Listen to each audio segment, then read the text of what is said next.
2000.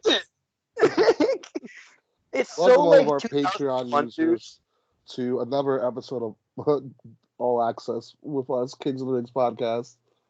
As a group. I know. The last video we had of you, I totally forgot that we were recording, so it goes through our entire thing of searching up a strip club in the video. Really? Yeah. I missed you guys so much last week. It's on the Patreon for if you want to watch All Access. I think it might have dropped already. I forgot. I'll watch it. I'll watch it some point tomorrow. It's like 3 hours long. You don't really need to watch it. When you get to the point where we're like going through planning Will's birthday for a strip club. I get to go, right? Yeah. You're going to bring the ringleader. You're going to bring all the girls to us, Kate. That's true. You know, like, my girlfriend's, like, married, right? What's up? You know, like, all my girlfriends are, like, married or, like, close to married, right? Yes. I have no hot single girlfriends. You know, we need to dress you up in, like, a pimp suit. You should be our pimp for all the guys that night. I really should. Like, I want you in, like, bright, like, green sequins suit. Hold on. And you have to have a top Am hat. I going to dress up like the Godfather? Kind of.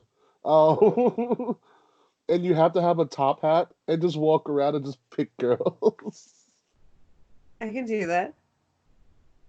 Like, I want it totally off the walls ridiculous. I need a cigar. Yeah, and I want you in, like, a cigar, a top hat. I want to dress up as the Godfather.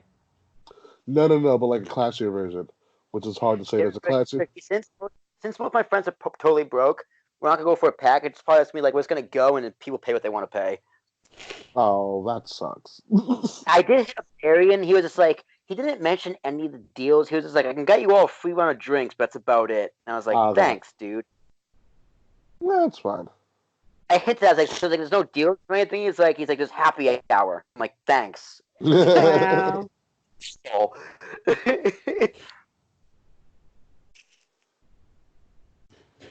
What we should have done, how similar, because hindsight's 2020, we should have had you hit him up and be like, yo, I'm thinking of a surprise birthday for Will. You got. He probably would have given you the deals because he knows you more. Yeah, and I'm cooler than you. That's what I mean. You get the relationship. Get the deals, man. Totally should have exploited that, but that's okay. Next year.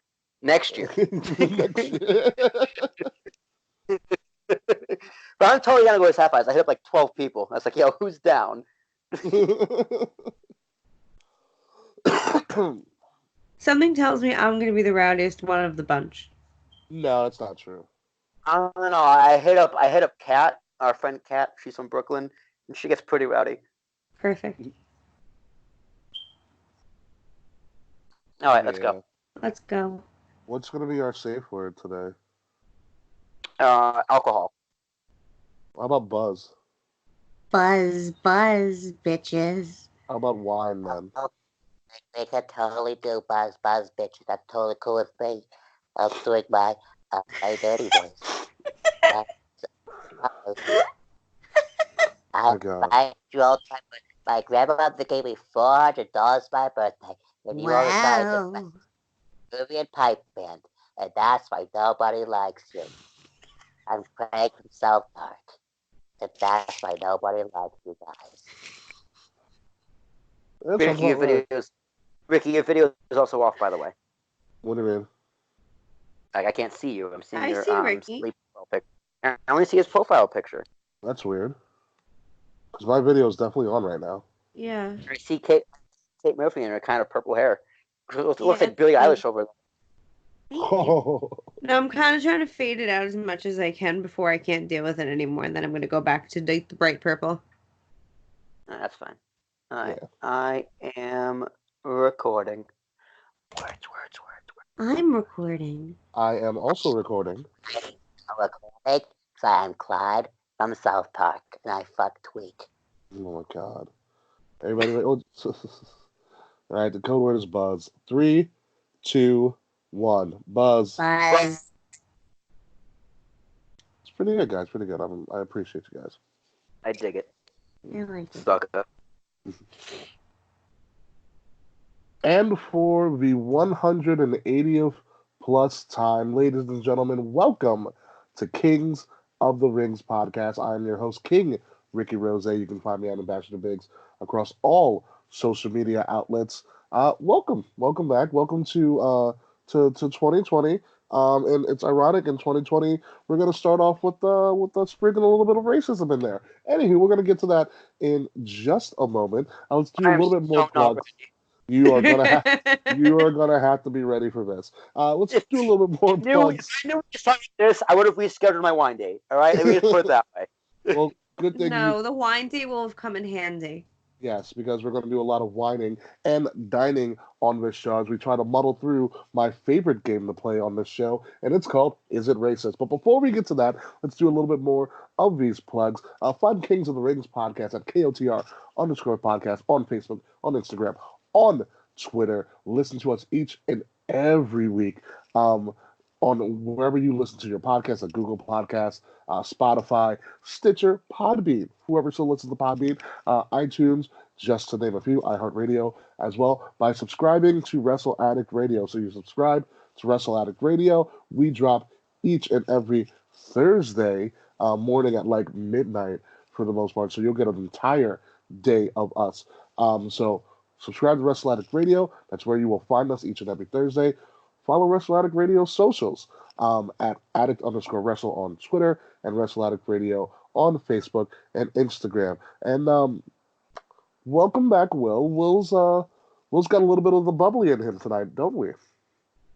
Too much wasted time. I can't waste no more, ladies and gentlemen. Now get this! That's my best Sean Morrison song impression. Man, I haven't heard that music in like I haven't heard that music in like 8 years, and I wish it was 8 more years before I heard it again. Like he said in his promo, he was gonna get new music. I almost wish he did, but it's me. It's Willie T.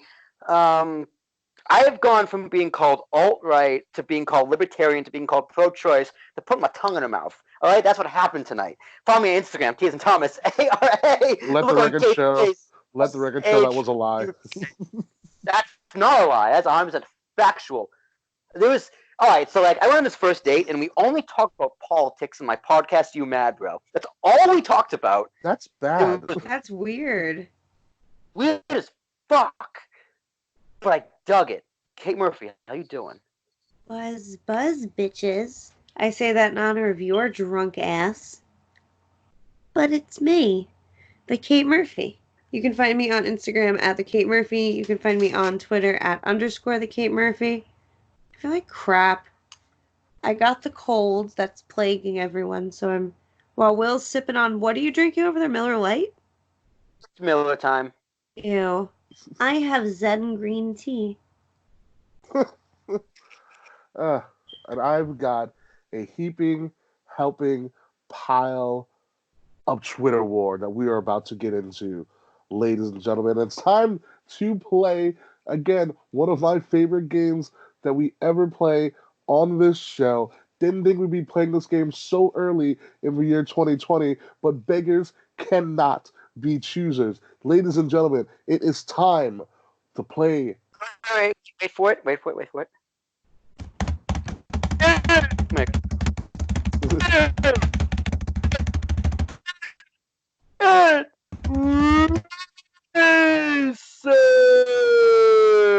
Yes, Is It Racist, ladies and gentlemen? And I'm going to present the case for both of you guys, especially because Will does not know what's going on because he doesn't know what is up. I had no idea. He's been drinking wine all day. How do you expect him to know what's up? I got to get some right over. Is it racist? Can I write a theme song for Is That Racist? Yes, please. Okay. Please write a theme song called Is That Racist? Yes. Dude, I gotta remember how the effects work on this mixer because I did a whole episode of my other podcast in monotone, a full hour. Oh, that's horrible. It's the most embarrassing thing I've ever put out live since the first KOTR episode. Let me be honest. You should do the Is It Racist thing like in auto-tune. I did it in Cathedral so it echoes. Okay. That works. Okay. That works. All right, so here's what we got here. So this past Sunday, Tessa Blanchard, You may know her as the daughter of Tully Blanchard, one of the original Four Horsemen. Tessa Blanchard. Stop this. What's up? Stop right there. It's totally racist. Can I get to the point? Low. No, I'm sorry. I'm going to say it's. I'm the one. It's not racist. But this one's totally racist. So, Tessa Blanchard was going for a little bit of history on Sunday. She had been doing a feud with Sami Callihan in Impact Wrestling, and the feud happened to be so big that Impact decided to put the Impact Heavyweight Championship on the line, which is owned by Sami Callihan. And Tessa Blanchard was going to go, or went for the Impact Heavyweight Championship, the same championship once held by the likes of EC3, Bobby Roode, James Storm, Sting, Foley, Lashley, Kurt Angle. What's up? Yes, James Storm held it for like a week. All right, that doesn't count. Whatever. He held the title. And who are names of the likes of those. So Tessa Blanchard was going for that. However, Tessa Blanchard apparently wanted the support of some of the other prominent female wrestlers within the industry. Tessa Blanchard is also a pretty prominent female wrestler. She was featured in the original Mae Young Classic and had a great semifinal match, if you remember it. She's been doing great stuff on the indies for a very, very long time, and people find it a little bit awkward that WWE never went after her, and there's a reason for that. And there's apparently multiple reasons for that. So Tessa Blanchard put out a tweet. I want to say, what was it, Friday? It was Saturday. She put out a tweet Saturday before her championship match, which, by the way, spoiler alert. Are these current tweets or from the past? This is a current tweet. Oh shit! Is that the whole new story? Okay, it's a whole new ball game. Let's go. Yes, I'm ready. Tessa Blanchard put out a current tweet the Saturday before her big championship match, which, by the way, folks, she won and is now the first ever woman to hold the Impact Heavyweight Championship, which should be a big news if it wasn't any other pro wrestling organization besides Impact. Apparently, they disrespected her though. And it should be big news in general to have a female get that to hold the highest belt in any organization. However, that's not what the story became. It is still big news, even if this story is overshadowing it. Let's not take away the fact that this is still big news, that she is holding a world title, the main title. Doesn't matter what organization it is. On any brand. It is the main title of an organization that's not an all-women's organization like Shine. All right? It's still a big deal. I might eat those words, but tell me the tweets. Okay, so like I said, Tessa, I guess, was looking for a little bit more support because this was making around like she was going to go for the world title. Big deal. So she tweeted out a tweet that said, "Hey, women, try supporting one another. Cool things happen." And, well, the wrestling community of women wrestlers, or female wrestlers, erupted in backlash. And the first one to make headlines was Allison Kay, a.k.a. Sienna the Savage, former Impact Wrestling superstar and and the current NWA Women's World Champion. So, a Savage wrestler to boot, and pink is up to the Savage. Allison Kay retweets the tweet and states, "Remember when you spat in a black woman's face and called her the N-word in Japan? Was that you, quote, supporting women?" The audacity of this tweet. Is that really what we're working with here? Oh no, there's more. People. Okay, I was gonna say if that's it, this is a waste of time. But give me more. You think we would waste your time with one little tweet? No, all right. Number one, the black wrestler that Tessa had allegedly spat in the face of and called a nigger actually came out and said, yes, it's true. It did happen. There were other multiple prominent female wrestlers who I guess were working that territory at the time who witnessed this occur. People like Chelsea Green came out and said, you have been constantly bullying me throughout my entire career. Priscilla Kay, a.k.a. PK, Priscilla God K. damn it. Priscilla K even came out and said, remember when you spread a rumor about me and started something that had nothing to do with you, and you totally tried to sabotage a bunch of my bookings." And a couple, I think Big Swole came out and said something as well. So it's not just like Isla the Dawn came out too. Isla Dawn came out from NXT UK and said you deliberately tried to sabotage my career on multiple occasions. So this became, the narrative that not only did we have this egregious thing that happened where she spat in the face and called an African American a nigger. Doesn't happen. It just happened to be in Japan, but we also have these other allegations that are coming out where she has deliberately been trying to sabotage people's careers and try to stop them from getting bookings on multiple occasions. And I think Twitter erupted so much from it, especially the female wrestlers, because she said, "Hey, you guys should support me for what I'm doing." And these women are like, "Well, fuck you. Why would we support you when you're not even supporting us? In fact, you're doing quite the opposite." This is a prime example of that everyone in the world isn't nice. And sometimes shitty people rise up to high places. And when shitty people rise up to high places, people get upset. Now, if that's right or not, I mean, some people are just shitty people. The Tessa Blanchard, if this is true, man, she's just a bitch. Oh no, it's true. It is confirmed that she Yes, did she do did this it. thing. She spat in this. She spat in this black woman's face, called her a nigger. Like multiple. Then yes, that is textbook definition of racist. Yeah. Action is text. You can't get much more blatantly racist than that. It's pretty hard to Has Impact put out do. a statement yet? What's up? Has Impact put out a statement yet? Because last I checked, they hadn't commented on it at all. No, they haven't. In fact, from people who I know that watched the event, they cut that feed real quick once she won. Yeah, they hit the 3 count and it was off like within a minute. That's weird. Because they probably didn't want to put fanfare on someone that was accused of saying the N-word a few hours before. Yeah.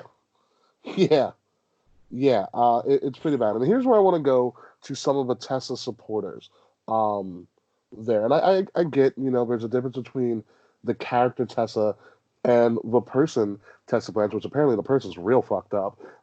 This isn't the first time that we've heard Tessa stories. Remember her blowout in WWE next to Ricochet?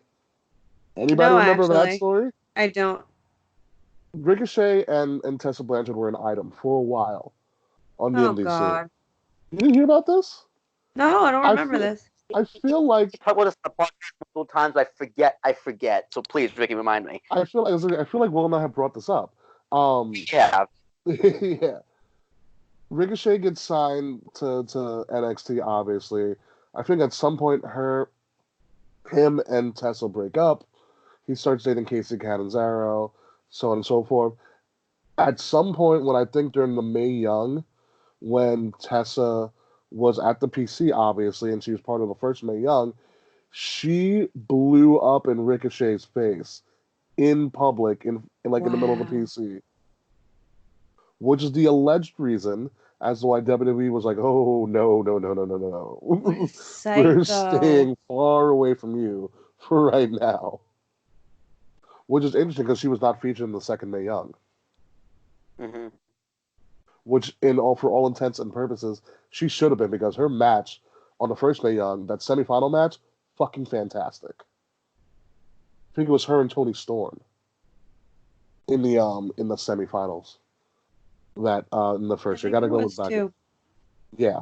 So this isn't the first time that Tessa has had a brush on the negative side. This is the first time that it's been coming out in such big waves. And like I said, there's a difference between Tessa the person and Tessa the wrestler. I get that. However, I saw a tweet from somebody who's I consider a good friend, in the podcast world, and a big Tessa supporter. It's not who you think. It's the other one. Yes, I feel you. I'm putting on it. And they were like, "Oh, because she did." Because I'm coughing. says, "Oh, because she did one bad thing, we should all shit on her." All right, let's break that down. Spitting in somebody's face and calling them a nigger is Those are two bad things. two bad things. Cookie cutter racism, okay? And trust me, I know some racists. I've studied racism. As a black person, I kind of have to study racism. And if someone has done that once, I can guarantee you they've done that 1,000 times before. This wasn't a one-time thing. Like, it wasn't like this black wrestler said something like outlandish and she was like, nigger, and like just like I like, that came from somewhere. That wasn't an impulse. Okay? That was not an impulse at all.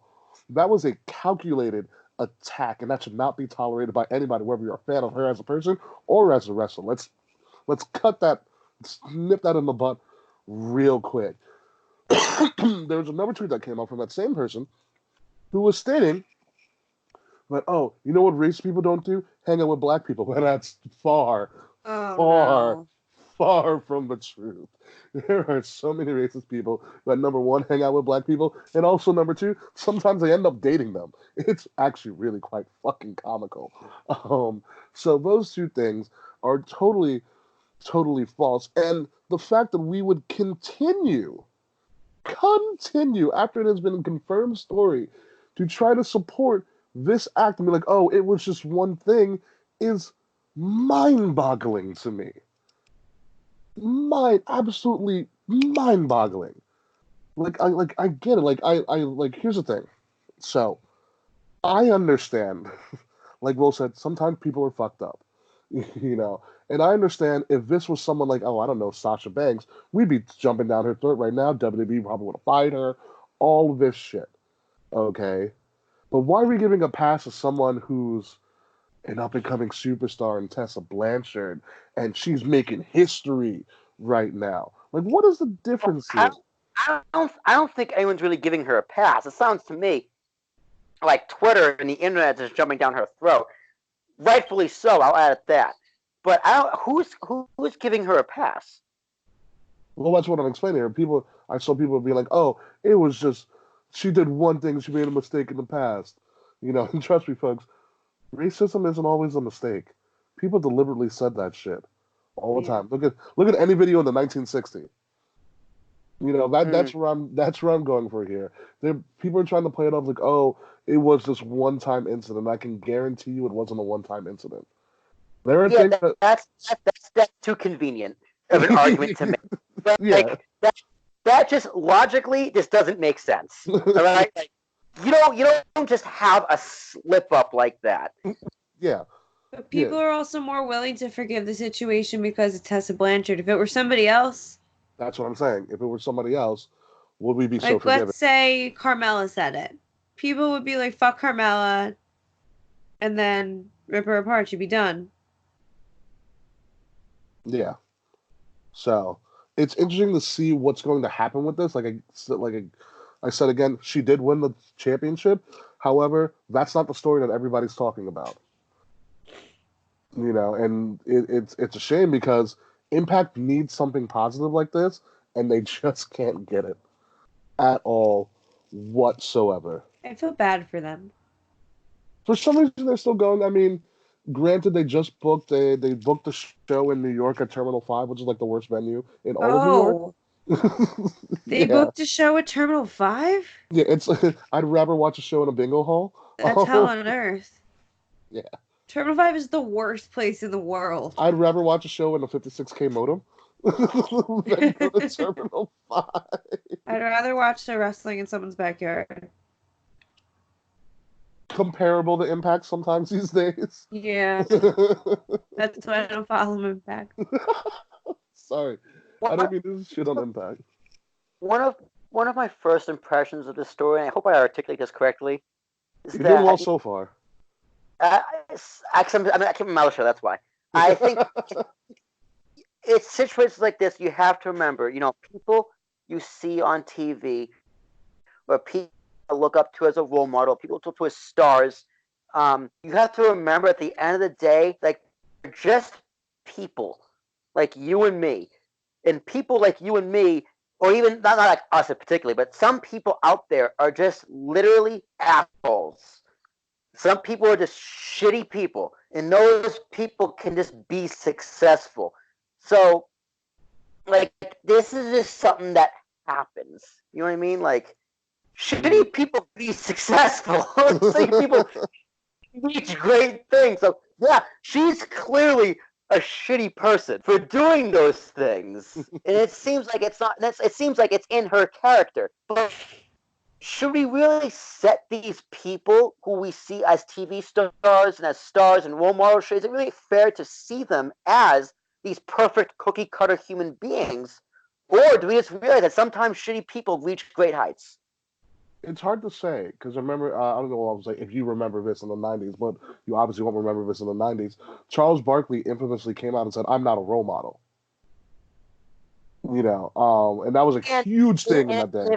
and if and if he did that, I have heard this controversy. Actually, I don't know it in depth, but there was an ad, right, like a Nike I ad. feel like I remember seeing Yeah. it on the cover of the newspaper. It was an ad that he came out and said, "I'm not a role model." I'm not a role model. It was a famous Nike ad, or some, I don't know if it's Nike, but it's a famous ad.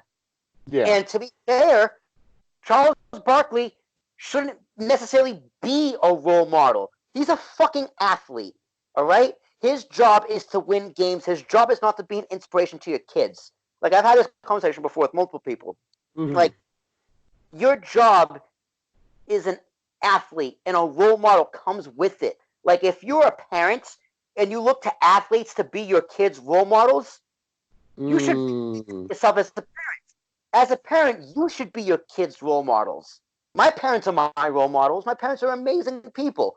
I want to grow up to be like my parents. I look up to Derek Jeter as an athlete and someone I adore, but I don't grow up to want to be Derek Jeter. It's Derek Sanderson Jeter, damn it. Say his full name.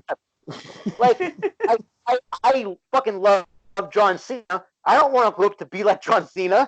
Like, you look up to athletes, but the idea of forcing a role model on them as an expectation to kids, in some instances, that's unfair. And Charles Barkley saying, "I'm not a role model," is perfectly fair because he's a professional athlete. Tessa Blanchard, still, since all these things are true and coming out, she's a total bitch and a shitty human being. But let's not hold, like, is it really fair to hold to these high standards in general? It's hard. I think it depends on the company. So, for instance, I'm gonna bring WWE into this, because WWE don't call their performers wrestlers or sports entertainers. They're WWE superstars now. And for a while, we never knew what the hell that fucking meant. And so Stephanie McMahon had come out.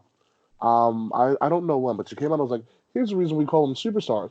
Because we ask them to do more than what they do in the ring. They're not just professional athletes. They're people who represent our company in charitable work, and different missions that we care about, like Make-A-Wish Foundation. They're doing appearances. They have to hold themselves to a higher standard. In that instance, based on what the company is saying, you have to be a role model within that company's organizational structure. But in other cases, I don't think so. And I think in that certain circumstance, like if it came out that Titus O'Neil was a supreme racist or white supremacist, Absolutely.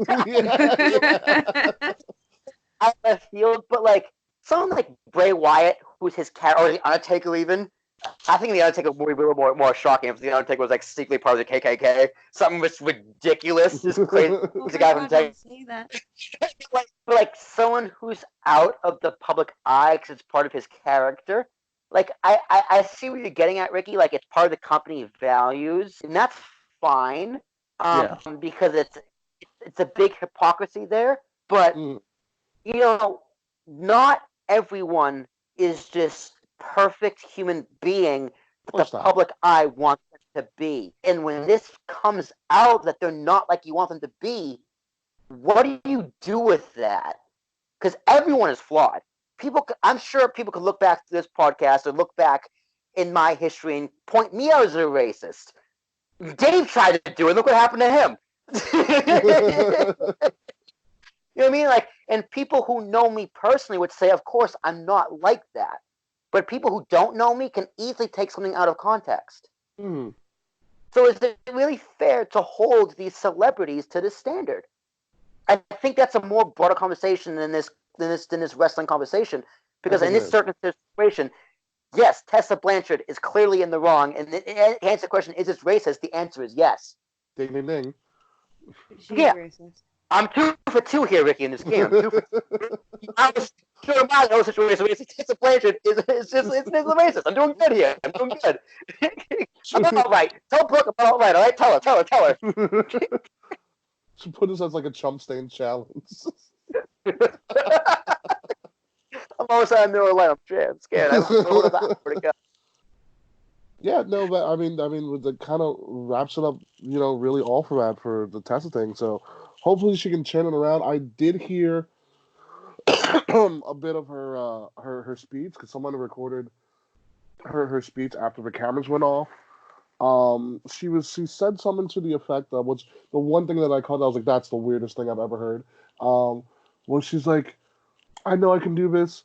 I have one of the strongest minds. I have one of the strongest minds that I know about. And I was like, what are you doing, Tessa? Like, are you going around like searching different minds? Or is this like, are you living like a Futurama world where you're like testing minds out? Like, yeah, my mind's stronger than that one. I just thought it was really bad wording. But hopefully we'll see what becomes of this. It was really funny because but like the screenshot of her winning the title made her look a lot like Bayley. Yeah, I noticed that too, actually. Yeah. It was like Bayley went to Impact and won the world title.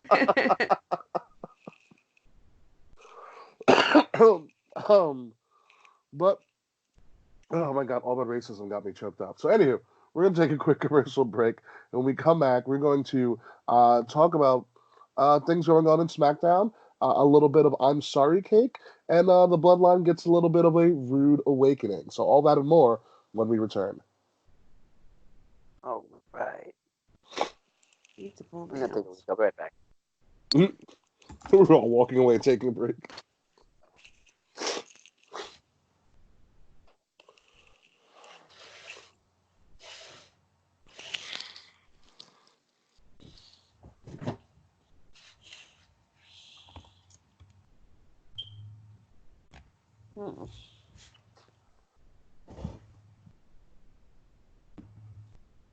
Nice. Oh.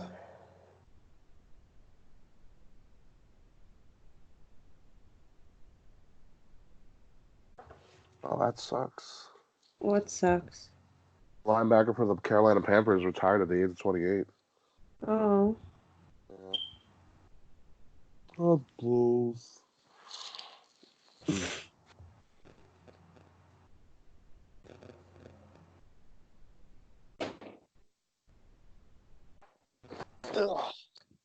Hello. By the way, I love how Chelsea Green steals Tessa Blanchard's poses. Oh, really? You didn't know that? They're pretty much the same pose. Well, Chelsea Green is a stallion. Holy crap. Yeah. It is an interesting conversation in general, though. If you were in the public eye, you're expected to have this cookie-cutter perfect persona. But if you're based on the not court in of public opinion. Yeah, but it's like, why do we as a society hold people to that standard? Unless you're Trump, and then Trump gets away with everything. And honestly, like, I kind of wanted to bring that up. Like, Trump is the exception to this rule. He's kind of the exception to every rule. It's the most bizarre thing ever. Like, if anyone else said grab him by the pussy, like, if Tom Hanks came out and said grab him by the pussy, and Tom Hanks is like the number one white guy in America, like, it would be over. Shockwaves across the world. Could you imagine if Tom Hanks went down in a scandal? Tom Hanks heel turn? Tom Hanks heel turn. I just picture him like turning heel, but like he's sitting on the bench in Forrest Gump. Life is like a box of chocolate. Fuck these chocolates. Life's like a box of chocolates. You ignore all the white ones.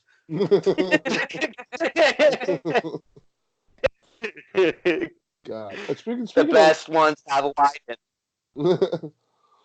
Oh man, speaking of Forrest Gump, Jenny, what a whore!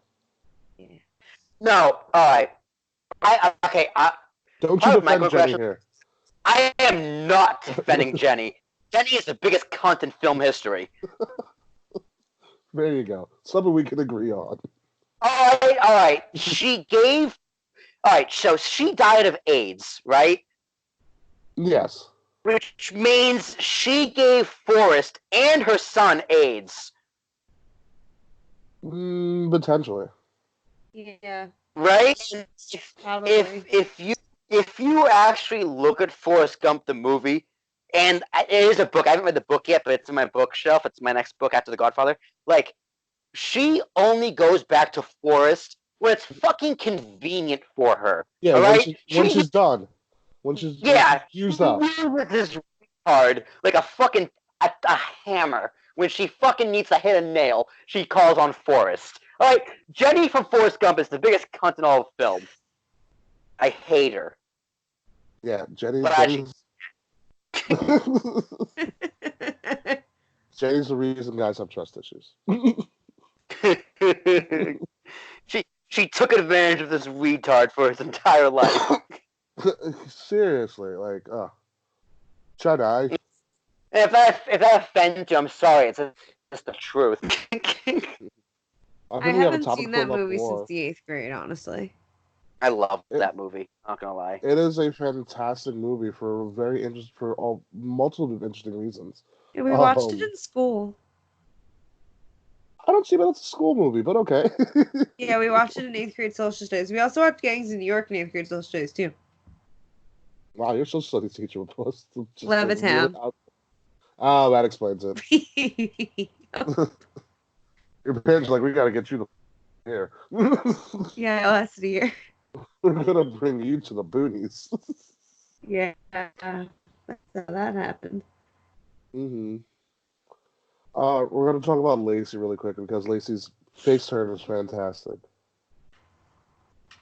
Yeah, I'm still kind of meh about it. I don't like her. You didn't watch her up down yet, did you, Kate? No, I didn't watch it yet. I'll get there. That's all right. We ready? Yes. We'll talk about it. We can talk about it a little bit. All right. And welcome back, ladies and gentlemen, Kings of the Rings podcast, exclusively here on Wrestle Addict Radio. Let's get back into the down of snacks talking about. Yes, as Will drinks another drink. Goodness, Mr. Malkovich, calm it down over there. Anywho, so SmackDown happened. Ooh. Man, I haven't been drunk on a podcast in probably 100 episodes. Probably further back than that. I've never been drunk on a podcast. I'm proud of you, Kate. I love you. Love you. Anyway. But I've been stoned on every single one. Hey, fucking men, baby. Speaking of stoners, the shaman of sexy returned to the ring. John Morrison came back without his slow-mo camera trick. He literally just put his hand in the air. Slow-mo was there. It slow-mo? It didn't seem slow-mo. I noticed. It didn't seem it because there wasn't a close-up, but yeah. The pyro was a little slower than it normally is. We'll go back, look at the pyro. You can tell it's slow-mo. Okay. Too much wasted time, Ricky. Don't waste no more. Hey, don't get this. That song sucks, dude. That's fucking. It's a song you know is bad, but you can't stop listening to. It's like anything Bon Jovi ever wrote. Shut your whore mouth about Bon Jovi. I hate Bon Jovi. How do you hate Bon Jovi? We're halfway there. We are living on a prayer, damn it.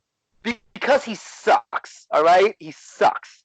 You live in New Jersey. You would get stoned. He's from Boston. I mean, this is the same way I feel about Billy Joel. Billy Joel's a horrible individual and a horrible musician. He might be a horrible individual, but he is a phenomenal musician. Billy Joel sucks. Point blank, period. That's black, Ricky. I get it. What's up?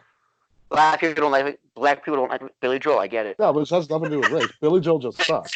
I've never met a Long Islander that said I hate Billy Joel. You've met one now. Billy Joel sucks. I feel like Billy Joel is specifically targeted towards white people. If I'm being honest. Yeah. You never heard a Billy Joel song about him like in the hood. Do you know what I mean? Like, it's not made for you. Like Bob Dylan could say the N-word in Hurricane, and no one bats an eye. Like, it's fine. Everyone loves Bob Dylan, but Billy Joel, only white people. Yeah, I get it. You know the cover band Big Shot around here that is the Billy Joel cover band? No. They're like this like famous like Billy Joel cover band, and their church by my house, they do like in the summer free concerts, and Big Shot is the littest event of the summer. It's like thousands of like drunk wine moms watching a Billy Joel cover band outside. You know, I may make exceptions to my rules. You gotta come. You gotta go see Big Shot. Just want to see Will Wine drunk, actually. Let's go see Big Shot. Maybe, potentially. But John Morrison is making a big shot back on SmackDown Live. He's here to help The Miz out with all of his issues with The Fiend. They're currently feuding with The New Day. Morrison's going to be in the ring next week, or this upcoming Friday, actually, against Big E. So I'm very interested to see how that goes with him. He pulled off one of his moves. He can still do the flippy shit, which I thought was really interesting. But what do we really expect of John Morrison in this new run? Nothing, honestly. Really? You think this is just a shot? I expected so much more when Shelton Benjamin came back, and look how that fucking went. Yeah, but it did give Shelton Benjamin a storyline. I don't know. I like John Morrison. I always did. I just don't see them doing. I feel like he's just gonna be there, and I feel like he's gonna get forgotten about. I don't see him in the title picture. Got Remember how he was when he was there? Picture that, but a little bit worse. it kind like of, I want to see him and Miz tag up again, though. That I would love. That would be great. Like it's interesting they put him right with the Miz, which like anyone who watches now probably doesn't remember Miz and Morrison like I do. Like I hated the Miz, but I loved Miz and Morrison together. I feel like a majority of WWE fans started watching or came back watching within the past 5 years and have no idea who John Morrison is. Like, it takes people who were diehard fans from forever to remember really who he is. If anything, they probably know him more from the Indies than they do from his WWE run. Also, the Money in the Bank. His Money in the Bank specials were fantastic. Things he did in Money in the Bank, the things he did in the Rumble. Like he was Kofi before Kofi. He's a great talent. He kind of has the worker's curse, which is he's a great worker, which means he's used to get other people over. Absolutely. But I don't see him getting to that main event picture. I see him floating on the mid card, which honestly the WWE kind of isn't like it's not a terrible thing to be for him personally. Like he's on the back end of his career. I feel like he's hiding some gray hairs in his long hair, but I'm glad he's back. That's for sure. He's a good talent. Let's see what happens. Yeah, let's see where it goes. I'm very excited for this. I wasn't around for the Morrison for all of his matches. I've seen some of the bigger ones. Like I saw his Money in the Bank ridiculous moves. You know, some of the stuff he would pull off in the Rumble. I wasn't there to see him on a week-to-week basis. So I'm interested to see, in particular, how he does. Especially with The Miz, I am kind of disappointed because I still want The Miz to kind of elevate into something bigger, but he's kind of in this holding pattern right now because the Blue Universal title is still kind of in limbo because at this point, we see Brock Lesnar more so than we see Bray Wyatt. And that's kind of a shame. Yeah. There's also, I heard a rumor that The Miz is going to go to USA in April. They're doing another shakeup after Mania. I like The Miz on SmackDown, though. But it's only because of Miz and Mrs. Pretty much. That also makes sense. You can't be working with two different companies almost. Yeah. So, it is what it is. So let's move on. The Bloodline, Roman Reigns, and the Usos are kind of officially a thing, although they don't have merch just yet. Oh, I love it. I know they're going up against the Corbin's court, I guess you're gonna call it at this point. In their umpteenth main event, which is an issue with SmackDown in and of itself, is that Baron Corbin can't get out of the main event. And now all of a sudden a drug-free Bobby Roode appeared. Yay! Yes, and so now it's Corbin and Ziggler and Roode, and who else is in that faction? Is that it? Oh, the Revival. The Revival show up from time to time against the Bloodline. Here's the thing. I don't see where this is going or how far this can even go. Yeah, I don't get it. You know what this is? Okay. Who's probably the most booed person on the entire WWE roster? Baron Corbin. Yeah. Baron Corbin. Right? Who is the one person that will be cheered more than Baron Corbin if you put him up against him? Roman Reigns. Roman Reigns is teamed with Baron Corbin so he doesn't get booed. You know why? He's probably winning the Rumble.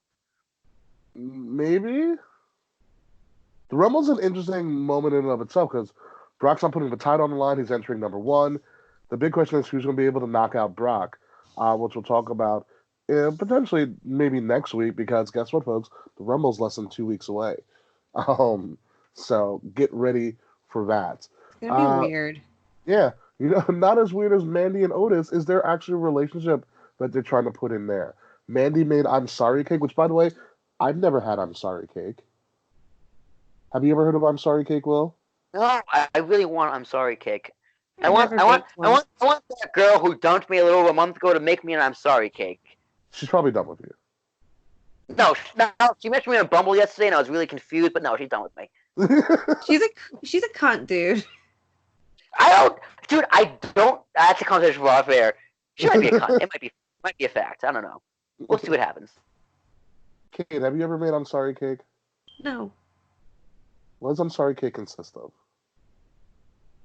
Lack of self-respect and confetti filling. Wow. Deep. Wow.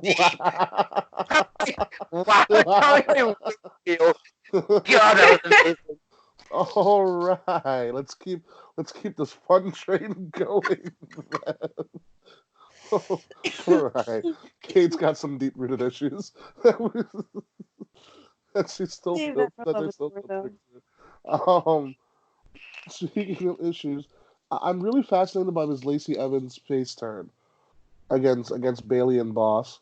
I was interested to see Sasha and Lacey because I think obviously Sasha being a great in-ring technician going up against Lacey. I'm gonna stop you right there.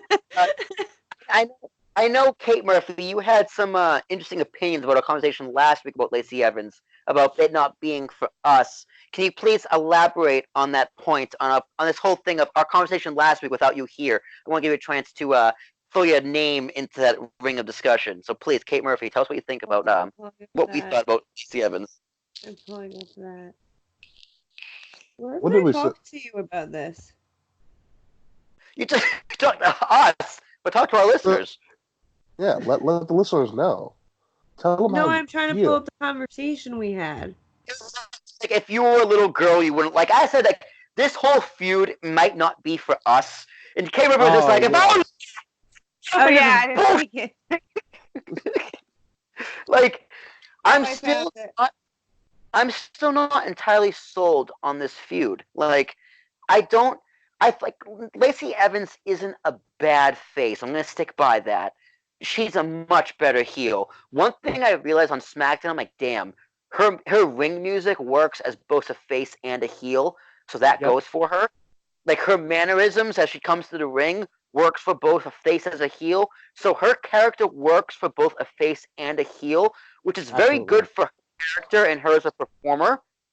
But again, it's this whole daughter thing and the role model thing. She's such a cookie cutter by the book babyface.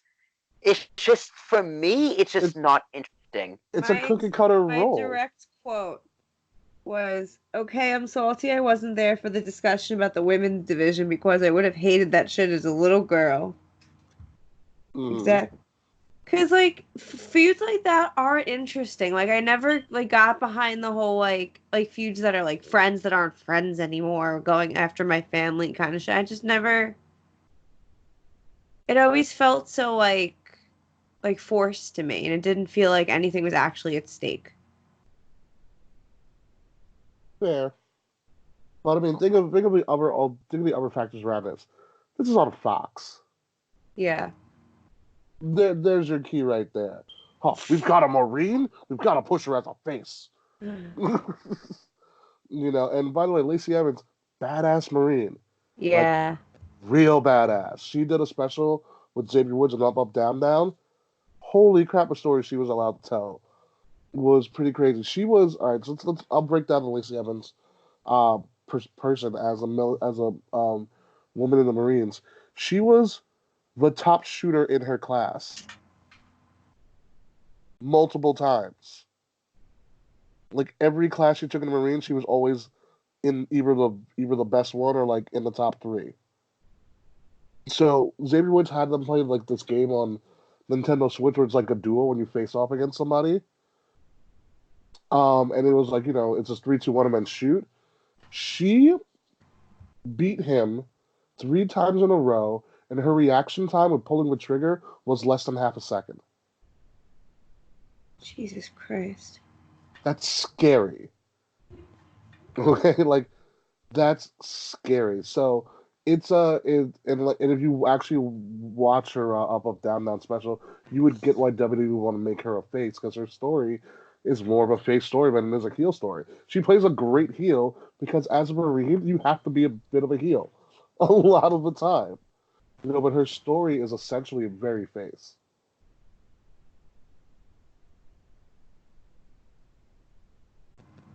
Are you there with me, Will?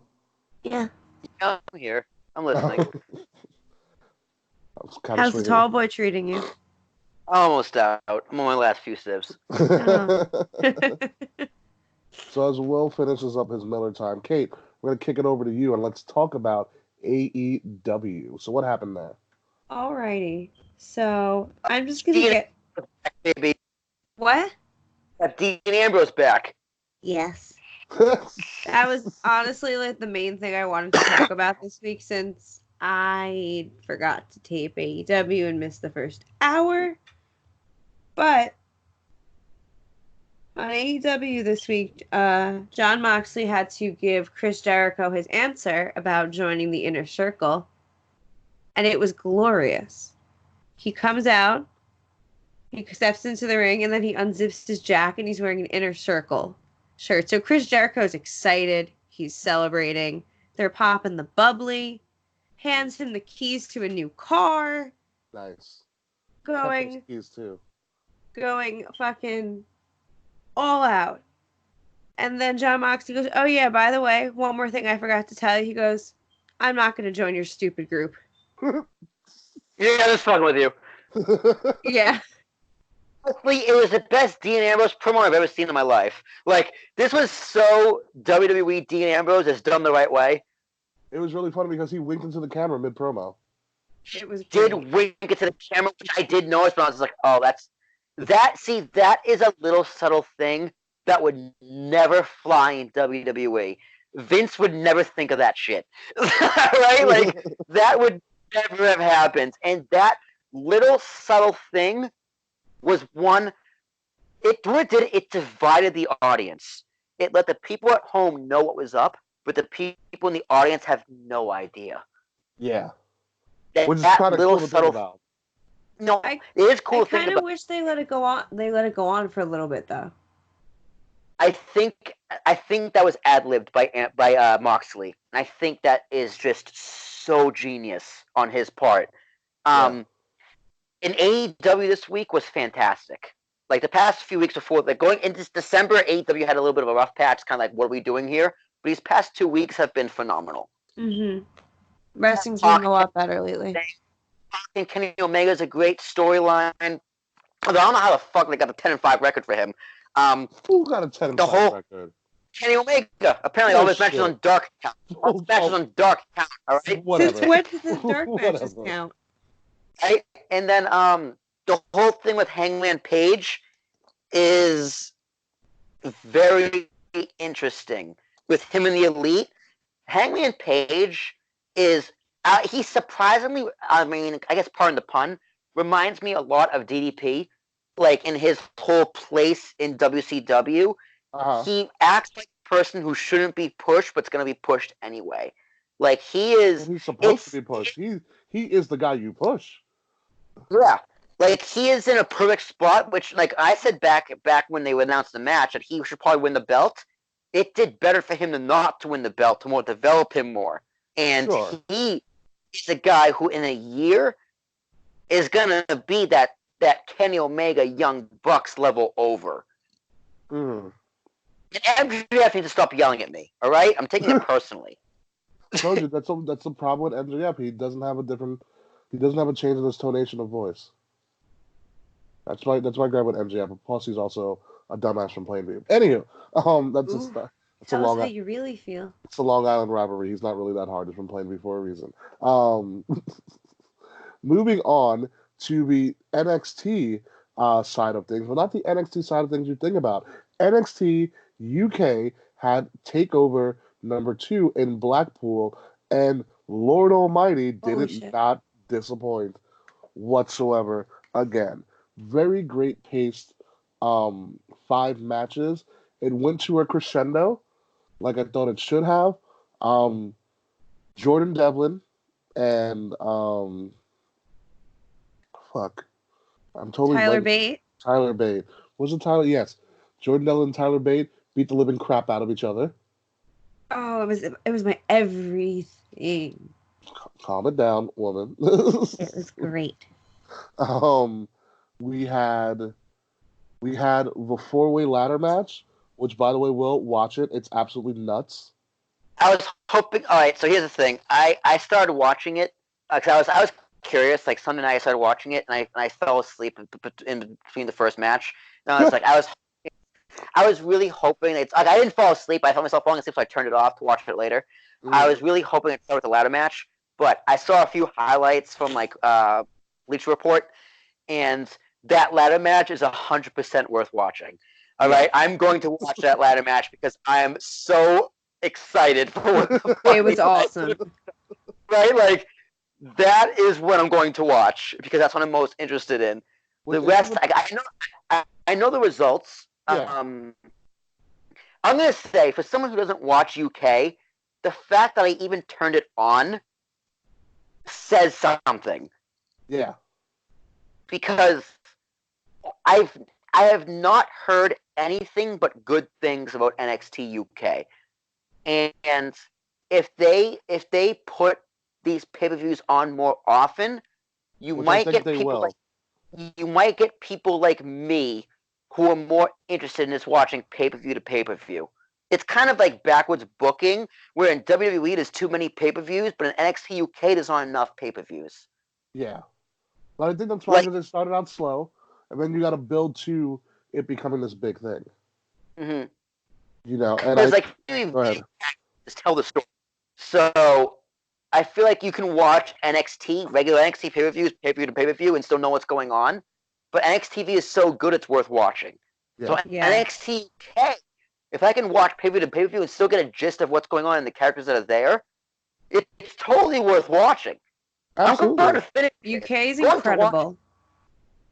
Yeah, like I'm a day one watcher. Yeah, and also the special that they put on about leading into Takeover was phenomenal. That was beautiful. Absolutely beautifully well done. I watched it before Takeover went on. And I also enjoy, and it also shows to prove that the NXT experiment, the formula that Triple H and Regal and Robbie Brookside and all of them have put together works not only in America, it works on a global stage. They are slowly but surely, and no one has picked up on it yet, redoing and reformatting the way you develop a wrestler.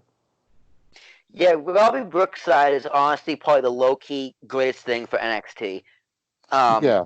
I don't know a thing about him other than his coaching. I don't know if he was. I think he was a wrestler, but he was. His work as a coach and with the NXT like UK brand, from what I've heard, like from what you read about the guys who are in NXT, he is the guy. Other than Regal, like other than obviously HBK, but that's more the American side. When it comes to UK side, like he's the guy. Side. Yeah, he's the guy. Yeah, no, it is very fascinating to see. But I also love how, because of the upcoming Houston pay-per-view known as the Royal Rumble, we're not getting a takeover, we're getting a Worlds Collide, and I love how at the end of that, the Undisputed Era invaded and took out Imperium. You know what it was? I saw that like on report, and I was like, "Fuck!" And I have to watch this stupid pay-per-view. It was made me want to watch it. I'm not. That's what made me want to watch it. But the whole show is only 2.5 hours. It's like a really easy watch. Yeah. It's like any other takeover. I will finish it. I promise you guys, I'll finish it.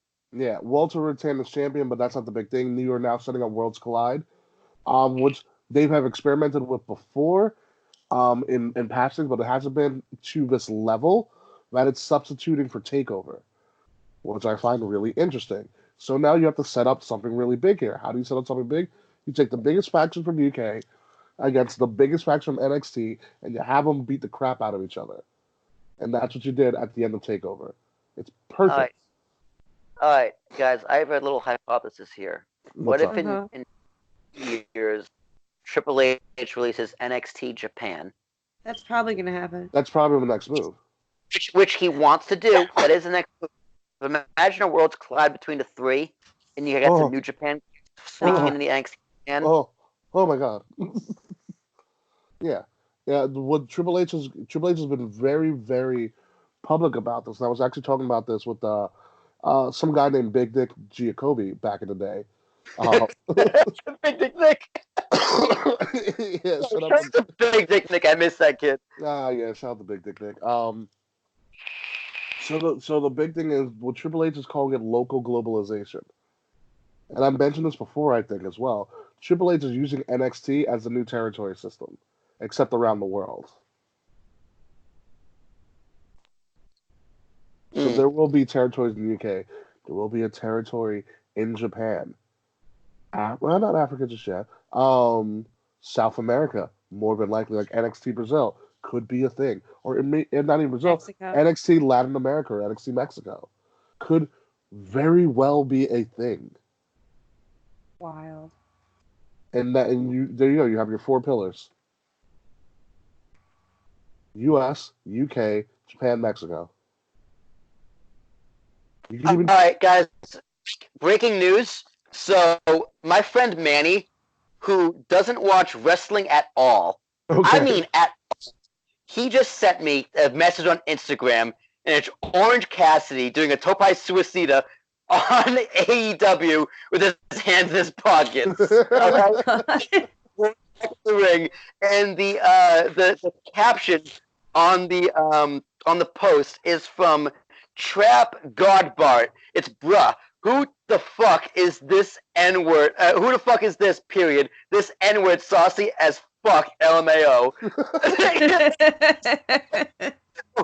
AEW is doing something right here, because Orange Cassidy is a fucking man.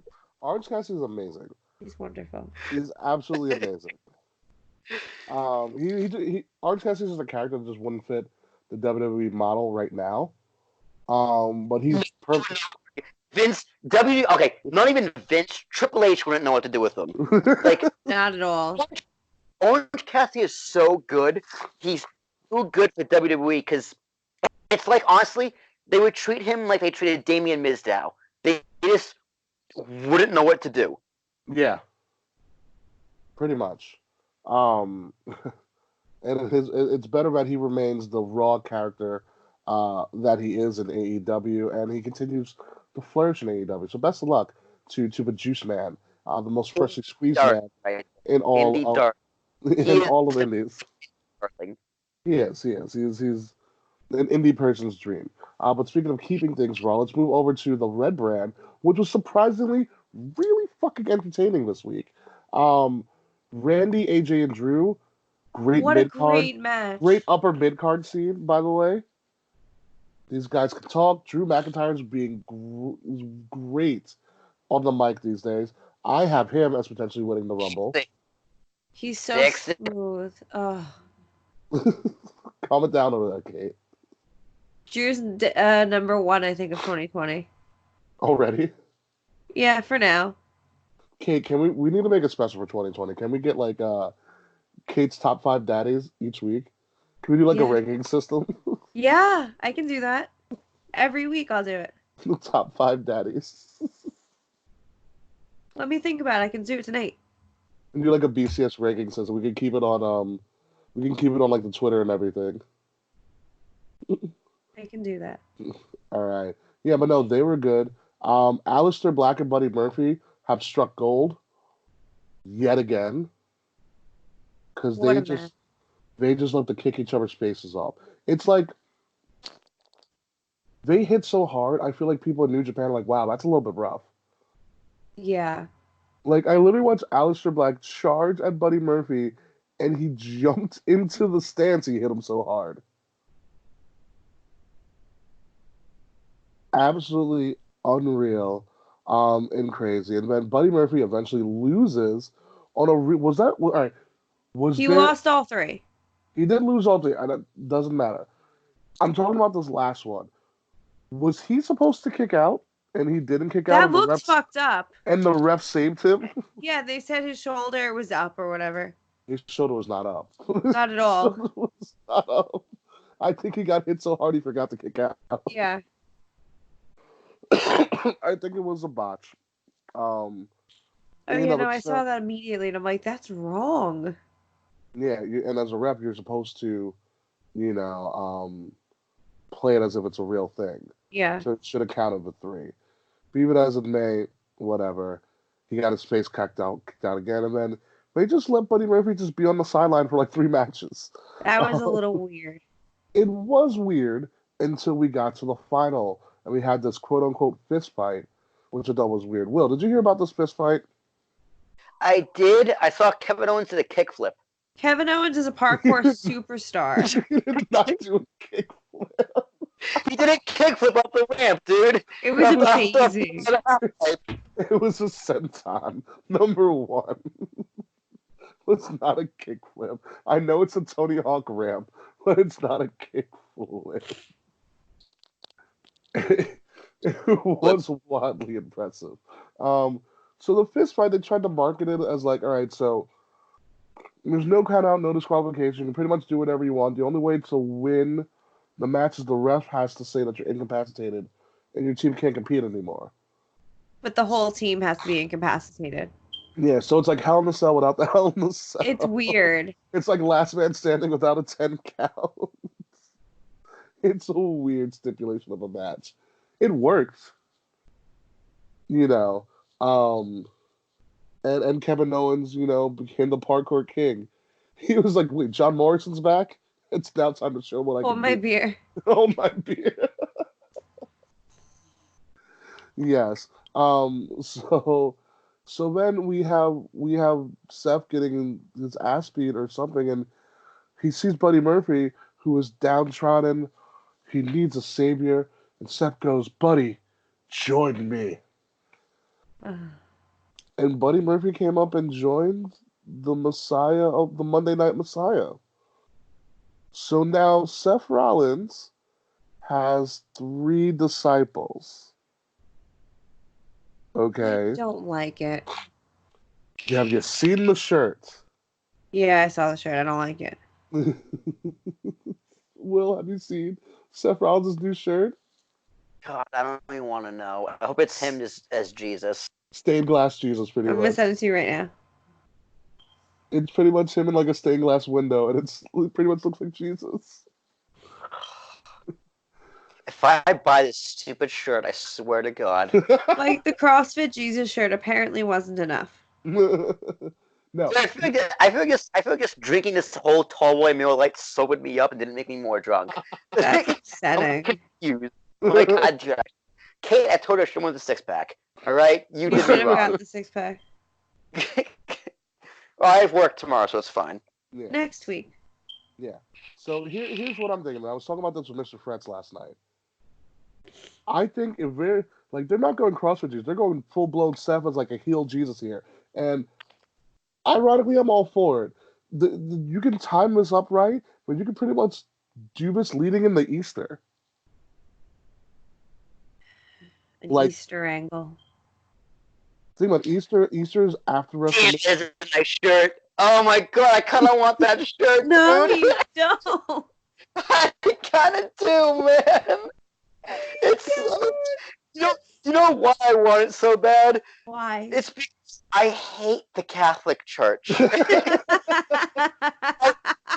would wear that mask, wouldn't you? I would wear that to mass and go to the priest, but don't you dare touch me.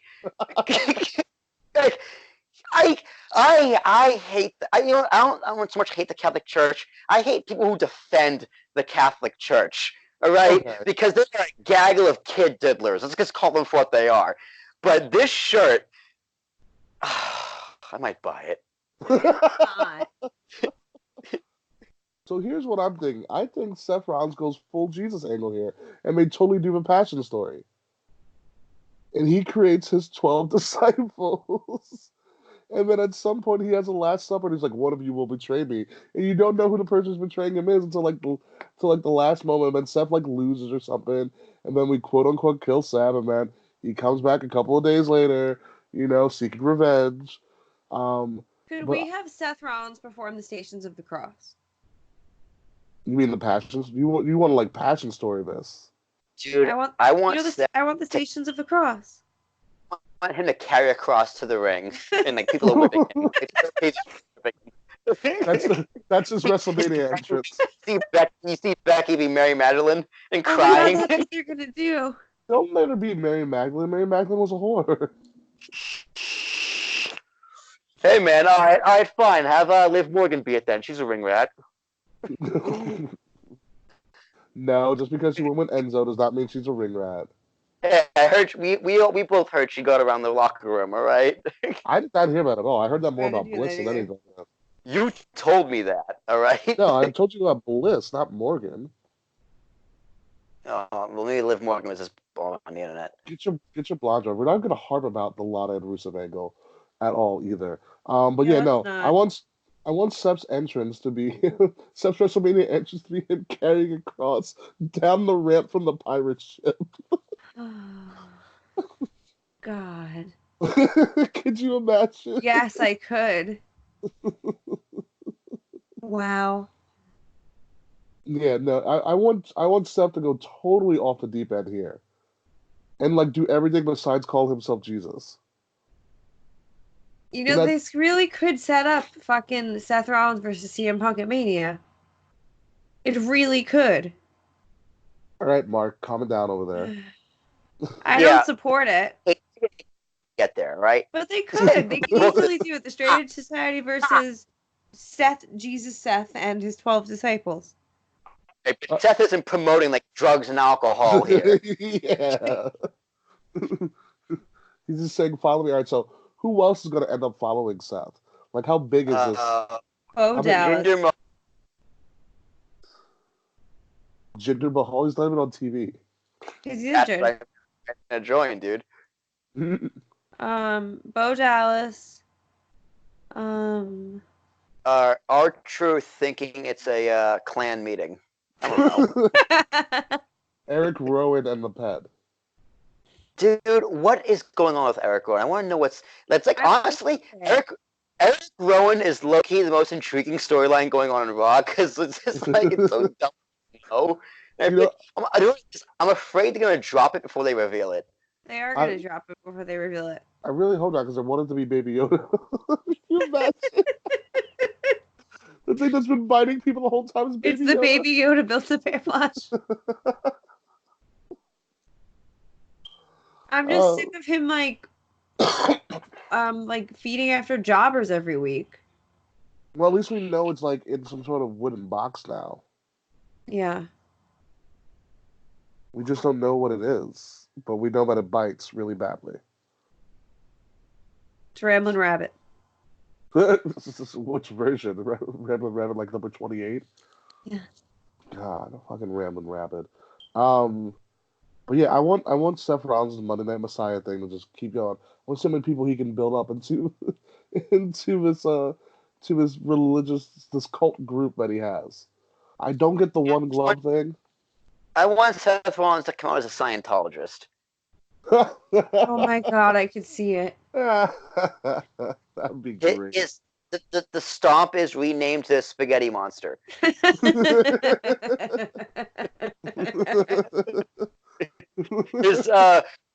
John Morrison joins his Starship Pain is now called the Zoltan being or whatever.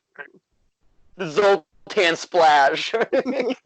Zoltan Splash. Episode title: Zoltan Splash. I was gonna go with KO Kickflip. I like the KO Kickflip. Not gonna lie. I like KO Dude, he did a kickflip. Watch it again. He did a kickflip. He did a kickflip. He totally did a kickflip. It's like Tony Hawk in the past 6 months, right? He did a kickflip. Oh my god. KO kickflip. It's almost as ridiculous as the Brock Lesnar promo. And R-Truth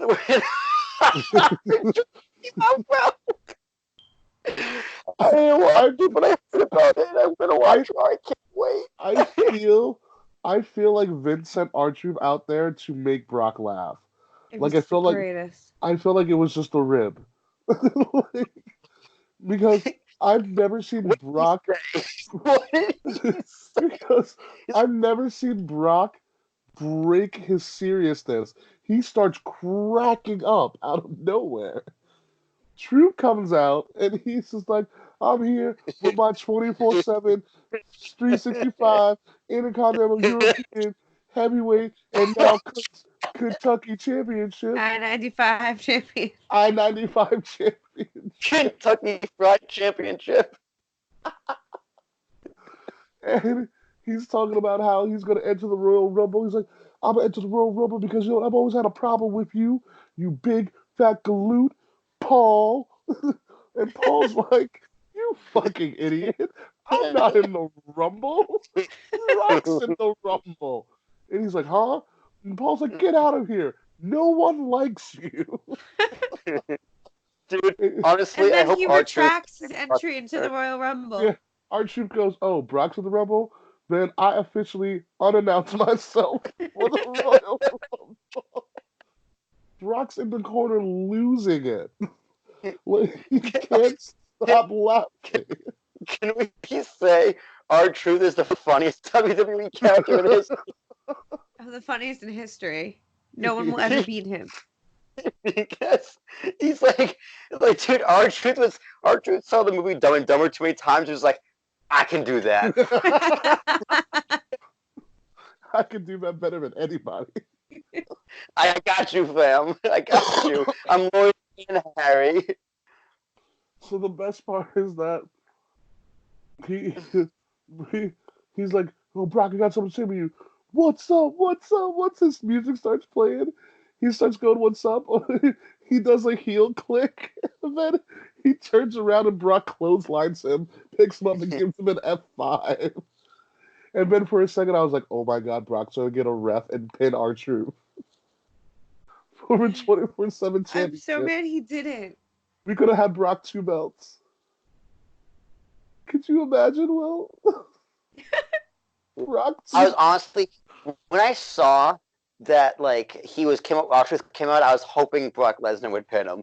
I was secretly hoping it would happen. The fact that it didn't made me genuinely upset. So Brock F5s him, and then gets the mic and he goes, that's what's up. And drops the mic. And it sounded so uncomfortable. And walks out. It was so bad. And that's why Paul Heyman speaks. That segment is genius just to watch Brock he can't stop laughing. And he has to be like, all right, serious again. I'm a badass. I have to fight. It's totally. Oh my god, it's so good. It is so good. And I wouldn't put it past WWE brass to be like, you know what? We're just gonna fuck with Brock's night and see what comes of it. See what happens. Yeah, because I would do the same thing. R-Truth, just make him say whatever the fuck you want. Just make him laugh. That's so funny. I can't go on. Honestly, for the first time in a long time, I'm excited to watch Raw. I'm excited me too. Paul's catching his stride here. We're doing a lot of good stuff there. Kudos to Russ. SmackDown needs to kind of pick it up. They're very important to the future of wrestling in general. So SmackDown really does need to step it up. And we'll see where we go from here. SmackDown was so hard to watch because they forgot the ring mics. Like, they forgot the crowd mics. So it felt like watching 2/3 of the production of the show because you couldn't hear anything other than the entrance music and the announcers. And that was so, like, it just made you step back and just appreciate WWE production because it felt so off. Yes. And maybe because I work in production, so I just noticed it more. I noticed it right away. I was like, dude, Morrison's back, but the crowd's not reacting, like, at all. Apparently, I was according like, to okay, maybe people who were there, the crowd was pretty hot. Right. I was like, maybe the crowd is dead and not interested because they're in, like, Kentucky or whatever. But then, like, the next match when Miz is on the outside and, like, you can't hear what he's saying, or you can't hear the, like, Big E banging on the ring apron. I was like, all right, the mics just aren't on. And it went on for the whole show. Like, they didn't fix it. It was the whole show. That's very weird. It was very bizarre. Yeah, It's like they knew half their audience was watching it in a bar with no sound anyway. Something like that. Who knows?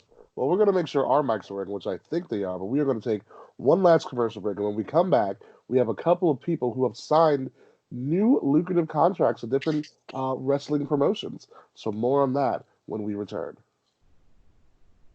I also want to find this R-Truth and Brock segment because it's fucking hysterical. It's so good. I'm probably going to watch it again.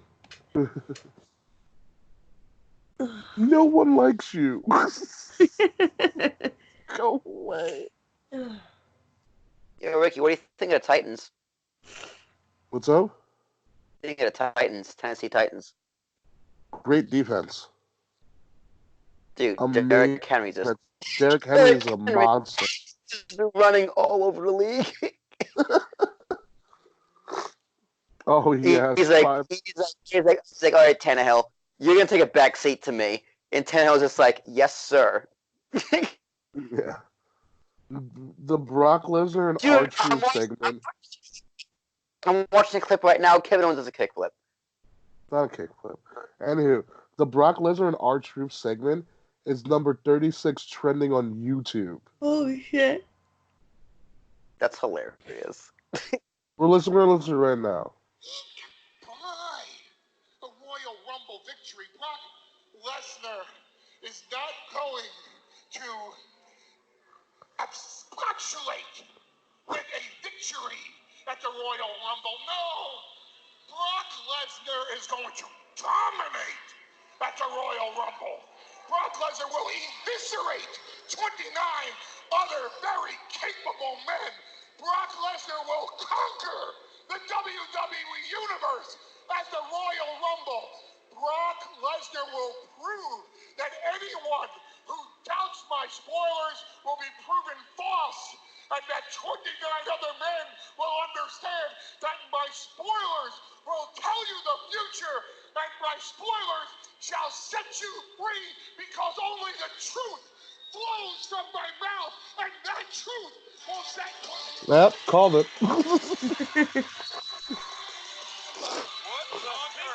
Of truth?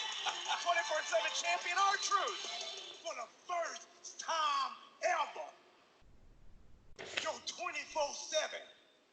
48/7. 7-Eleven. I-95 South. And now, Lexington, Kentucky. European TV champion is officially declaring the Royal Rumble. R-Truth is in? The bigger they come, the harder they fall. You may be a big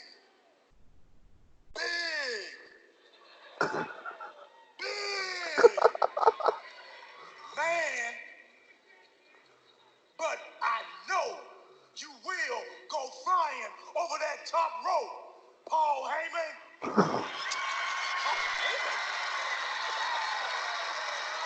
Paul's face is priceless. I'm not in the Royal Rumble match. Brock's losing it right now.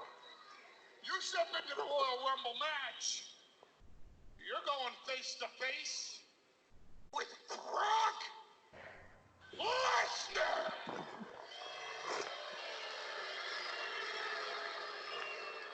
My bad. For the first time ever, the 24/7, 48/7, 7-Eleven, I-95 South, and Kentucky European TV champion is officially undeclaring the Royal Rumble match. You know what? I'm not in the Royal Rumble. I don't want Brock to take me to Sioux Falls City. Sioux Falls.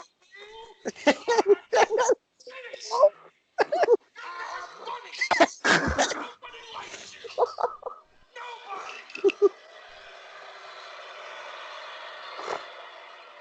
Brock. I got one question for you, Brock. What's up?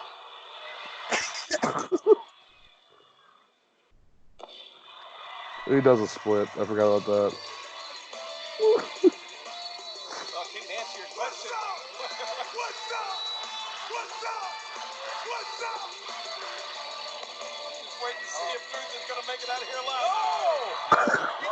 Our Truth was in and out of the Royal Rumble, but nonetheless, Brock Lesnar now. Oh, no. With our Truth up in an F5 center of the ring. Take the mock brag. No fun, no games when the beast is around. Our Truth just found out the bigger they are, the harder they hit.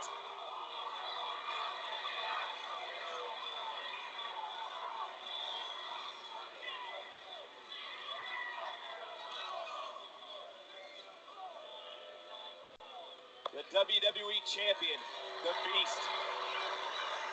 Say it, Brock. That's what's up.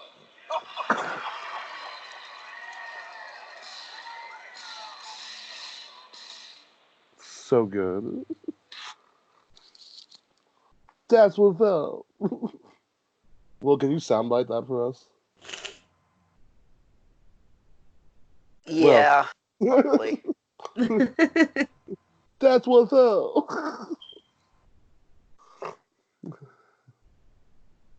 I don't want to be taken to Sioux Falls City. It's Suplex City. Too funny.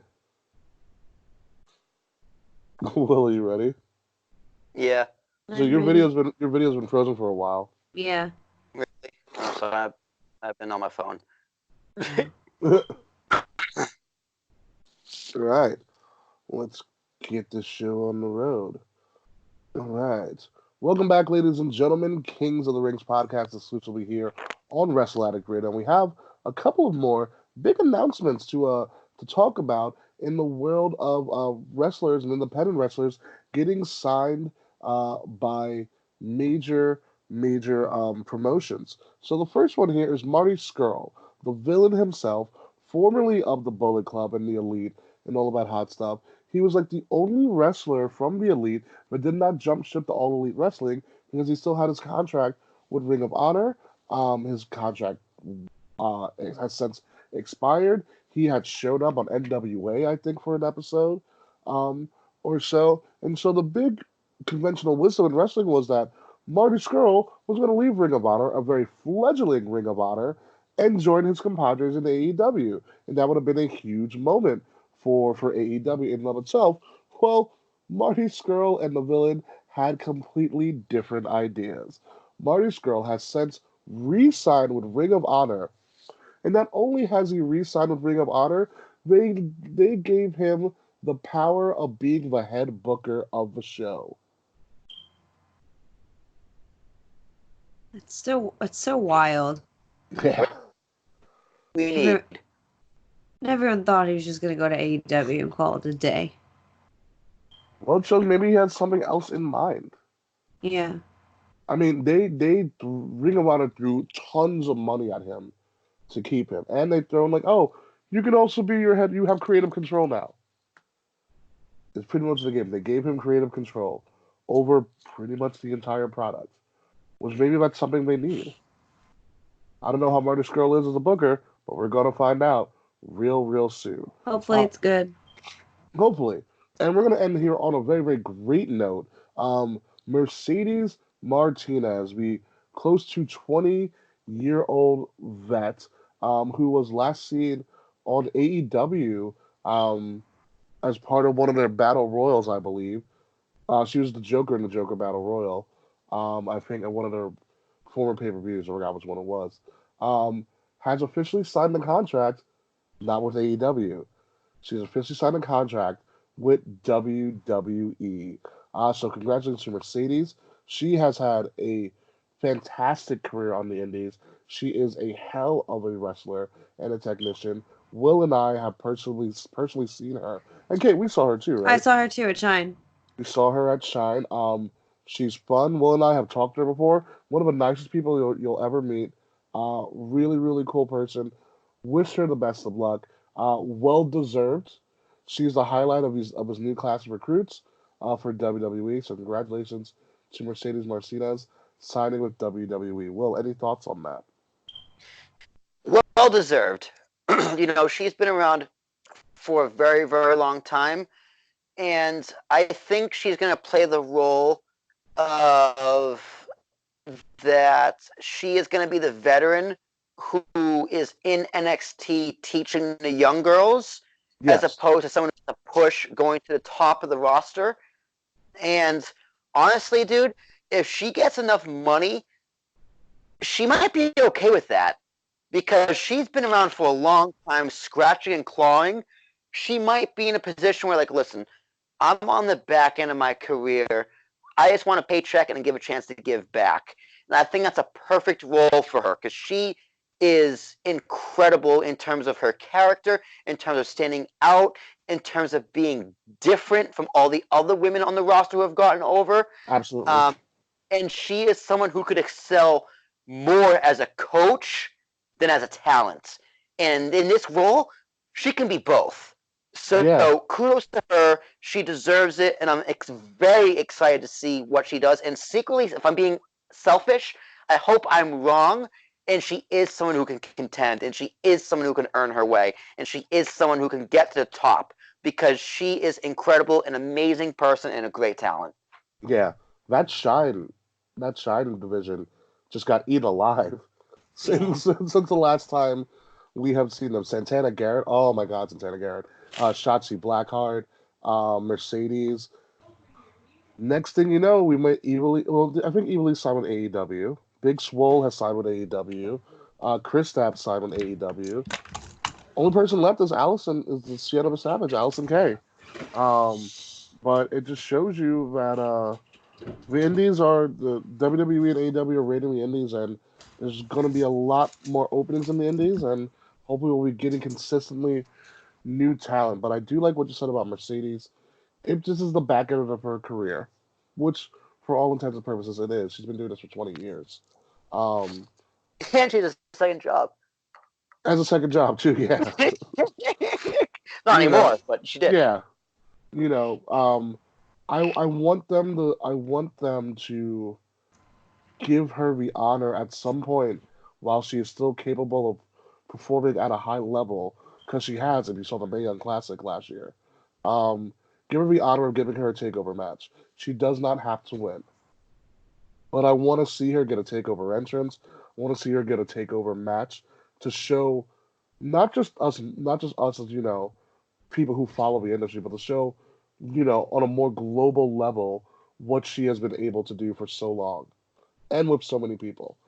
And I think if she gets that match, that's a success in her career. And I think some point down the road, she moves on as becomes a full-time coach in the PC. Yeah, I can see that too. That is my hope for her, because I think, like you said, that's the perfect role for her, especially as a coach. And I will tell you this right now, there is no more stacked division than the NXT Women's Division. They just have an arsenal of people that they haven't even unleashed on everybody.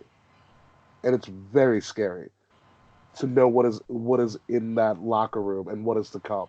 Oh, it's amazing. It is absolutely unbelievable if you look into who they have signed and who they have just gotten on TV. Like Chelsea Green is just getting on TV. Yeah. She's been signed for over a year. Deanna Purrazzo just getting on TV. She's been signed for over a year. That division is stacked. Absolutely stacked. And so kudos to all of them. But let's move on, folks, as we are winding down our time this week with you guys. And thank you for joining us for this episode. But we do need to get to our match of the week. Our first match is our first or our second match of the week, Will? You going to me first? No, so this is our first time doing match of the week or second time doing match of the week for this year. Second, we did it last week. Remember, I couldn't really think of one. Oh yeah, that's right. Shit, what am I gonna go with? What did I watch on AEW?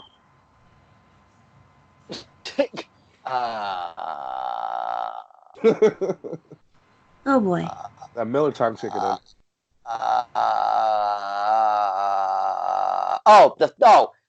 Duh. NXT, Keith Lee winning that number one contenders match. Good I Lord, forgot what about that match. Oh, that was Yeah, a great Ricky- match too. Ricky, I hope you beat Roddick Strong for the belt. And this personally. Can you Yeah, 'cause I please? But that match was, we didn't talk all about NXT, but that match. I went to UK more so, but yes. UK. Well, I didn't finish UK, but for what I actually did watch, I make sure I watch AEW, NXT, and SmackDown every week. Everything else is if I get to it, I get to it. But That's okay. I love you, Kate. That match was great. Yeah. You know what I love about the Keith Lee thing? They have mastered the whole Keith Lee comeback where he appears from the ropes. Like, you know that camera angle The they've been memes doing? just keep coming. You know, because WWE picked up on it and they're like, you know what? That's fucking hysterical. It's so good though. Let's make it a thing the entire time. So good. But Kate Murphy, what is your match of the week? This should come as no surprise to either of you. My match of the week was Tyler Bate versus Jordan Devlin at UK TakeOver Blackpool 2. They fucking killed each other. Yeah. And it was beautiful. And it even got the standing ovation from William Regal and Johnny Saint and Triple H. Trips up in the rafters. It's probably going to be in my match of the year category at the end of the year. I have to watch it again because I was a little distracted throughout the match. But I from the spots I did see, very hard hitting. My match of the week is also going to come from NXT UK TakeOver Blackpool 2. Say that like 3 times fast. And it's going to be the 4-way ladder match. The spots, the brutality, and most importantly, that the ballroom in which they're in Blackpool is not a big place. You know, this isn't a regular sized arena. So we're doing a lot of these spots in very confined spaces. So there's a higher risk here to screw up and really hurt yourself. And luckily, all these men were able to walk out in one piece. But it is a fantastic match. Very innovative ladder match moves. Great job by everybody all around. So, last but not least, King and/or Queen of the Nights. Kate Murphy. My King of the Night is Tyler Bate. Of course it is. Not Jordan Devlin. No, Tyler Bate was better. Gotcha. All right, he's up on the list. Jordan Devlin is more of a daddy, but Tyler Bate was better this week. All right, fair enough. Will, King of the Night. Oh, Kevin Owens for the kickflip, obviously. KO Kickflip. I was just kind of so surprised you because we just talked about how great she is, and how wonderful she is inside and outside of the Tessa ring. Blanchard. I was just gonna say that. I knew you had it in you. I was just gonna say that. Way to ruin my joke, guys. But no, it's going to be Mercedes Martinez, Queen of the Night. Congratulations on a 19-year journey to finally get to where you probably deserve to be years and years ago. Congratulations, Mercedes, for remaining the person that you were, for never wavering, and continuing to be an awesome performer, and an awesome person to meet. We wish you nothing but the best of luck. And with that being said, let's get this show on the road. But before we go, any other last minute news and notes that we need to be aware of? Whose music am I ending with? It's not John Morrison. Oh, please don't. I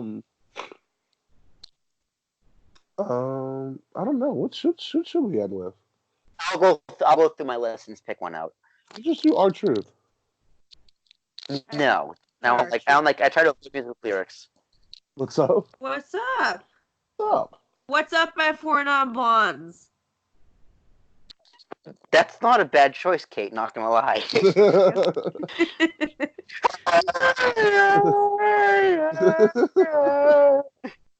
You can do I don't know, Roman. Heavy Machinery. Don't worry, I'll pick Alistair Black, Buddy Murphy. Keith Lee. Here's a new one. Whatever. Surprise me, we'll figure it out. Are you ready to go to the outro? Yes, we are, because I said so. Ladies and gentlemen, this has been Kings of the Rings podcast, episode number 180, the KO Kickflip. I am your Tony Hawk Pro Skater 2 extraordinaire master from the N64 days, King Ricky Rose. You can find me at Ambassador Biggs across all social media. You can take that 50-50 kickflip all the way and follow Kings of the Rings podcast at KOTR _podcast on all of our social media, on Facebook, on Instagram, on Twitter. Make your way through that half pipe and continue to follow Kings of the Rings podcast and listen to us each and every Thursday by subscribing to Wrestle Addict Radio and listening to Wrestle Addict Radio wherever you listen to any of your podcasts, like Google Podcasts, iTunes, Stitcher, iHeartRadio, Spotify, just to name a few. Follow Wrestle Addict Radio on all of their social media. I'm at Addict_Wrestle on Twitter and Wrestle Addict Radio on Facebook and Instagram. Mr. Tarashok. T is in Thomas. ARASH. United Kingdom Championship. That's me. It's me. It's me. It's sober. Willie T.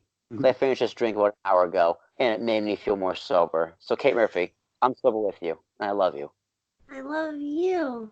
King Ricky might be the pro skater, but I feel like Ollie the bum today. I was gonna call Pro Skater 3 is your game. Like, Ricky, fuck you. I said Pro Skater 2, motherfucker. I said Pro Skater 3. It's the better one. No, it's not. Yeah, it is. 3 was my favorite. Yeah. And then Underground came out and changed my whole fucking life. Underground was pretty awesome, not gonna lie. Oh my god, it was so good. It was so good. But it is me, the Queen Bee, the Kate Murphy. You can find me on Instagram at the Kate Murphy. You can find me on Twitter at _the Kate Murphy. You can find me chugging NyQuil. Because I feel like death.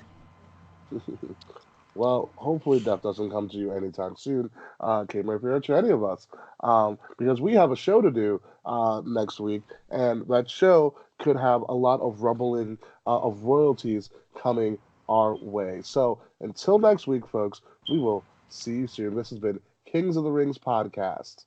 Goodbye, good night, and do I really have to say it? Fuck Slack! Yeah, fuck your Slack. I farted.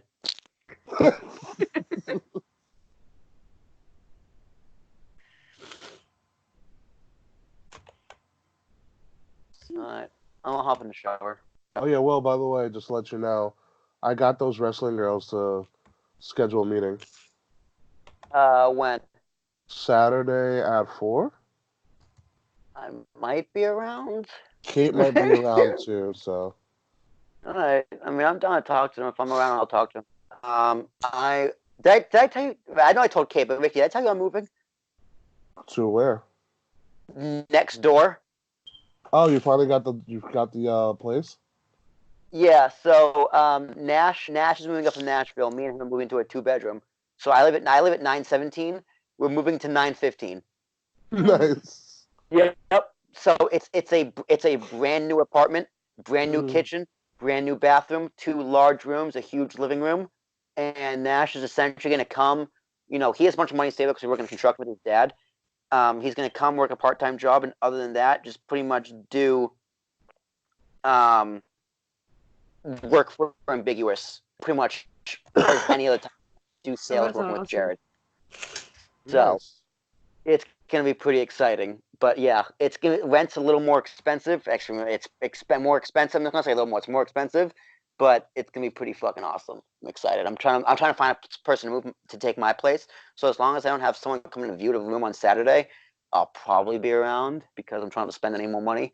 Mhm. But Yeah. just let me know and I'll be around. Yeah. I'm trying to save money now too, especially since I put the down payment on an Airbnb for Tampa. Yes. Yeah, it's great. It's a it's a it's an apartment, 2 bedroom, 2 baths. So each bedroom has their own bathroom. Ooh. Right. Charles and I are gonna have a ball. It's right Yeah. in the heart of Tampa, and Tampa has like a trolley service system Okay.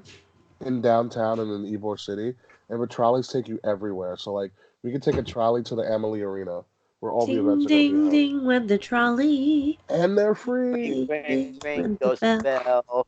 Yes, you understand. I also need this. I only know it because it's a Simpsons reference. Oh. Yeah, I also need to book this first part of a trip. Remember with my Hilton stuff, my free Orlando vacation for the most part. Did I ever mention that to you guys? Yes. Yeah. So I need to book that too, so I can do a mega trip, which I'll still be able to podcast from probably Tuesday night. If not, I'll let you guys know. Um, but I want to do that because I want to go to Galaxy's Edge really badly now. Yeah. I've heard it's incredible. Yeah, I've Yeah. heard nothing but amazing things about it. So I've been reading up on it and watching YouTube videos in my downtime. Pretty much the place of Batu, like half of it is under the control of the First Order, and the other half is under control of the Resistance. It's fucking amazing. So like you'll just walk around and you may have to help like Ray hide from the Resistance, or Oh, like hide Chewbacca, and like R2D2 like roams around the Millennium Falcon. I would probably weep the whole time. Um, and then stormtroopers go around and accost people for no reason. So, Yeah, I've seen the one of like Kylo Ren like shitting on this guy's life. yeah. And so what I also found, what I really want to do is I'm going to spend so much money. You can make your own lightsaber Oh yeah. from scratch. That's what I'm gonna do when I eventually go. Oh yeah, I'll just look at. You got to look up a YouTube video. It's so awesome. So what you have to do, there's a scrap metal outpost, Mm-hmm. but there's no signage on it. Interesting. So you kind of have to find it. Oh. And then you pick like your style of lightsaber. There's like the dark side style. There's like an elemental style. There's one that's designed. There's styles that design like the Old Republic. Yeah. And Another then thing I want to do for my 31st birthday. So not next year, the year after. Ugh. All right, go to guys. I will Disney. speak on tomorrow when I Yeah, edit this. I'm gonna die. Oh guys, don't die. All right. Listen to Laters. me. I'm all squeaky and ugh. I'll talk to you later. Two of those kids. Bye. Bye, Patreon.